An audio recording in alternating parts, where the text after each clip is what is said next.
Welcome to my 4th YouTube anniversary video, where I take on another Porsche, my favorite car.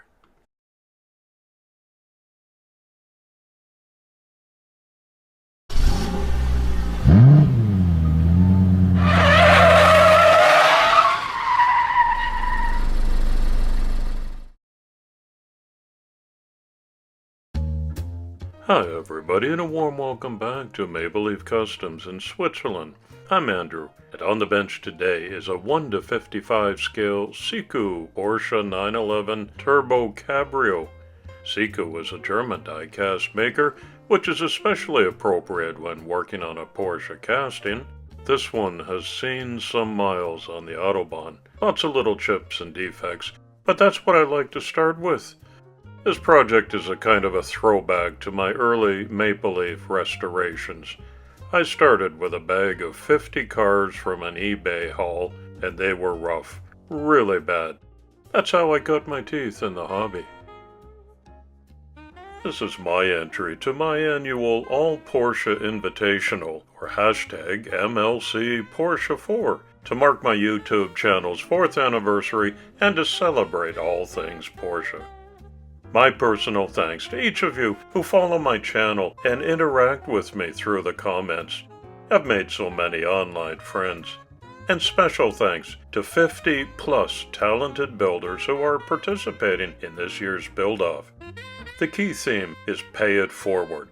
Each custom Porsche is going to be given away by its creator. As reported, this one's been well played with. By the looks of the interior, it had some time in the sandbox outside, and these archaeological remnants show that it was a great carpet racer too.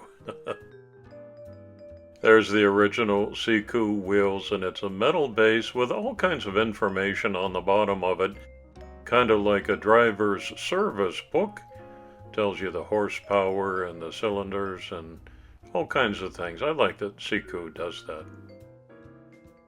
Because it's a metal base, I have to use this burr attachment on my rotary tool to open it up and remove the axles and the original Siku wheels. I'm not going to reuse them in this build, but I will put them in a little plastic baggie and label them for future reference. The posts are nice and big, so I can drill them out with a 1mm drill bit and fit a 256 Phillips head self-tapping screw in there. In the back are a couple of tabs instead of a screw for re-securing it to the chassis at reassembly time. We'll say goodbye to the weathered white paint job by Siku, and now I'm down to some bare metal. All those paint chips were misleading. It's in surprisingly good condition once the paint's all been stripped away, but I do like to take the tarnish off using this bullet-shaped twisted wire attachment that doesn't throw bristles all around.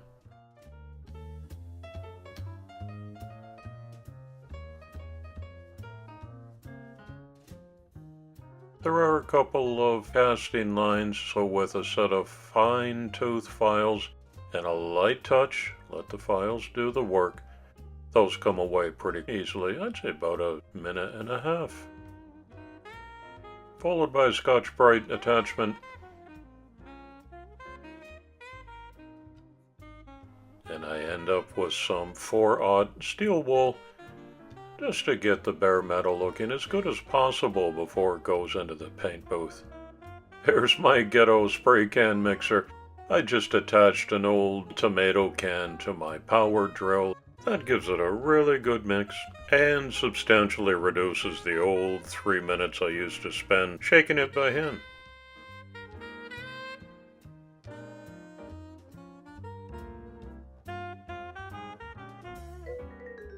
If all of the participating builders get me their glamour pics in short order, I'll be able to put up a recap of all of the MLC Porsche 4 builds in a couple of days' time. I've also got a 64 Riviera lowrider coming up, and the Four Horsemen theme for the month of March is St. Patrick's Day. I've selected a Matchbox Opel Diplomat. I'm going to be in Canada in a few weeks to see a brand new grandson, but I'll also have a Hudson Hornet video uploaded for the Dibs Cars of the 50s Invitational. And this BMW 325i, another turbo. You can look for a new video every Saturday. Porsche enthusiasts will recognize Magnus Walker, seen here with his Irish green 911, the color that I've chosen for my 4th anniversary build. It came out looking very nice.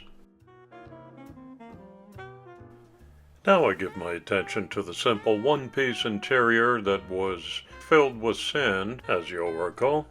The Cabrio windshield also gets a hot, soapy water wash-up. There will be many further steps to fully refurbish it to look brand new. And I primed the interior white, and here's a Middlestone brown application to give it a tan leather look. Of all of the information that Siku helpfully includes on the bottom of the chassis, what it didn't say was the year of this car. I want to say that this looks like a circa 1987 Porsche, which would make this a 930, the turbocharged variant of the 911 that was manufactured between 1975 and 1989. It was Porsche's top-of-the-range 911 model for its entire production duration, and, at the time of its introduction, was the fastest production car available in Germany. Living in northern Switzerland with quick and easy access to the Autobahn, I can tell you Germans love to drive fast. I'm fortunate to live where I do. I can drive my 987 over there as fast as it'll go, with impunity, because there's no speed limit. Get over here and check it out. It's a driving enthusiast paradise. There was a little demo that my readily available Auto Sol brand metal polish is just as effective at flits, at half the price and twice the volume in the tube. That's the world's most beautiful car to me. Today's community shoutout goes to a YouTube channel, also just over the border in Germany, called Night Rider Go-Kart. Lars is a friend of mine, and I invite you to check out his channel by following the link in the description. Say hello from Maple Leaf Customs when you visit there. Thank you. When I refurbish a windshield, depending on the condition I get it in, I usually start at around 1,000 grit with the wet-dry sandpaper and work my way up to 3,000, finishing with a scratch remover or plastic polish. Sonax is a German name brand. I dip it into some Pledge Revive, a household floor polish. The bottle I bought will outlast my time in this hobby. I dab off the edges, put it under cover with a double tap for good luck. I located an STL file on Thingiverse for some classic Fuchs-style Porsche wheels. And when you need 4 wheels, you print 24. The benefit of having a 3D printer at home. After they were cured, I spritzed them with chrome and hand paint the rubber on with some flat black. And finish that with a little bit of panel liner just in these recesses. It's not solid black, actually wipe away any excess here. This gives it a nice, deep, 3-dimensional look that I like. Custom printed tires require axle tubes. I'm using a 3mm size brass tube. I opened up those securing points a little bit with my rotary tool. Super glue and baking soda gives it a permanent bond.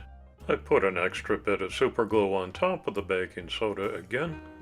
I make sure it's centered and level, and it is.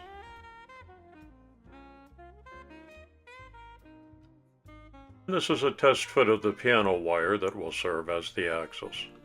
Now for the many details on the freshly painted body. I'm hand painting just the rear bumper in a flat black because on this model Porsche the front end is the same as the body color.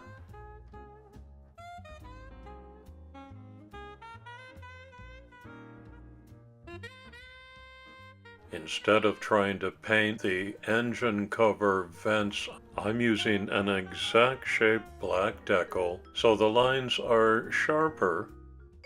I feel that poorly painted edges take your focus away from a nicely finished car.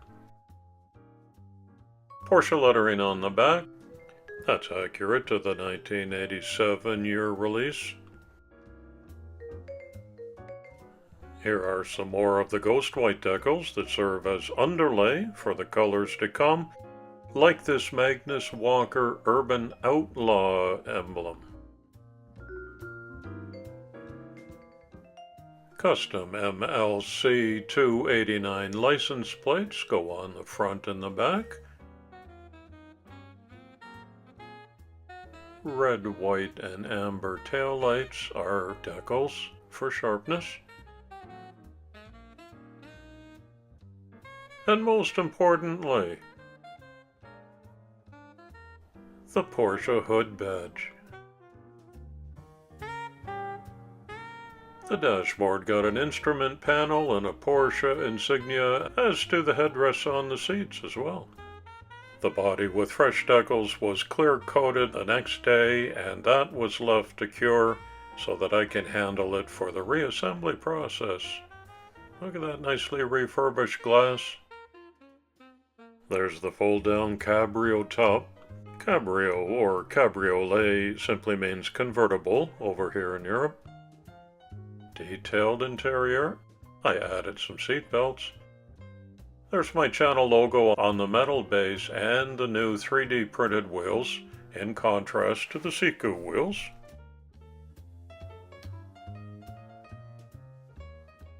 Just 1, 2, 3, 4, 5 pieces to go back together in order, starting with the windshield. It fits into a little post. The same one holds the interior securely. Now the fold-down top just sort of wedges between the interior and the body, and that will be held in place once the metal chassis is put on. Remember, just some tabs at the back, and I just have to wiggle that and give it a adjustment, and I get a click that it's in place. Same for the front, so it's just one single screw, really holding everything securely. Burnout. Let's have a closer look. It's nothing extravagant today, even though it was for a very special occasion on the 4th anniversary of my YouTube channel. Again, it's kind of a throwback to what I used to do in the hobby in the beginning, by taking a worn-out car and giving it a good freshening up. I highlighted the windshield wipers. It got an Irish green paint job that's close to St. Patrick's Day, inspired by the Magnus Walker 911, and some careful decal work to bring out the details. This one got a custom set of 3D printed Fuchs-style wheels, which is something I wasn't doing back in the beginning. This was the starting point for my project, an old Siku that looks like it had been chewed by the dog. But I hope you'll agree, it's looking Autobahn ready again. I invite you to leave your respectful comments below and let me say thank you for keeping this channel family friendly for 4 years now. I also want to remind you to watch all of the other builds. Search for hashtag MLC Porsche 4 and you'll find an automatically generated playlist including everyone who puts that in the title or the description of their upload. I made a custom display case for mine. I'm paying it forward by giving this to my brother-in-law. We're going to be visiting Austria in a couple of weeks, and he's a fellow sports car enthusiast. My thanks to more than 50 talented builders who are also paying it forward.